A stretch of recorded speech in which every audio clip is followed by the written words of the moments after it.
une région inconnue. Il avait repeint le paysage de petites gouttes blanches.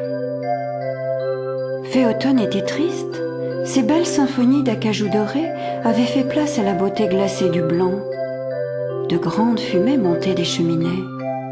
Décembre s'affairait au tissage de gros, très gros nuages. Le Père Noël se frottait les mains. Je pourrais encore livrer mes jouets sans problème cette année. Chez les humains en bas, tout le monde ne croit pas au Père Noël. Et c'est normal.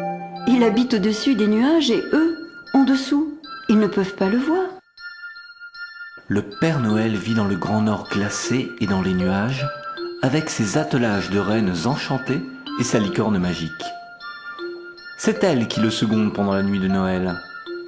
Il ne se repose jamais, il a tant de jouets à fabriquer pour le plaisir des enfants.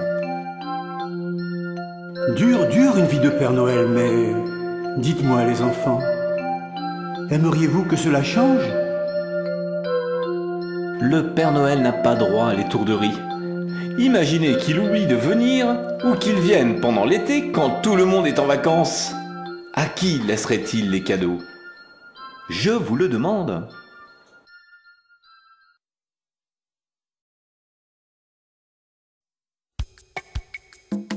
Ils étaient au-dessus de la noire forêt, sur le territoire oublié d'un ogre géant.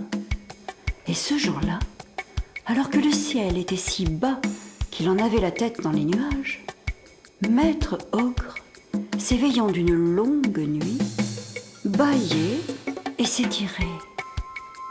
À son grand étonnement, il sentit bouger à la pointe de ses doigts, dans les nuages, quelque chose qu'il se hâta d'attraper.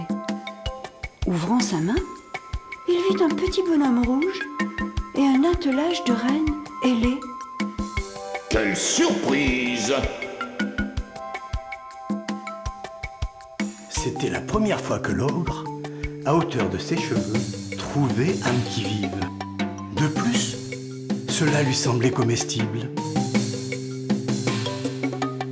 Il se hâta de ranger sa prise dans sa poche et la serra les nuages de ses mains griffues pour voir s'il y avait autre chose. Tous les jouets tombèrent dans la plaine. Sur Terre, on eut au fait de comprendre que tout allait mal pour le Père Noël. Les journaux titraient « Des jouets au pied des nuages. Le Père Noël est-il toujours vivant? Le drame du Père Noël. Grand accident de nuages. » Voyant cela, les enfants voulurent organiser une expédition pour secourir le Père Noël. Mais les parents eurent peur qu'il s'enrhume ou se perde. Tous les enfants du monde étaient bien tristes. Pendant ce temps, Dame Licorne, qui avait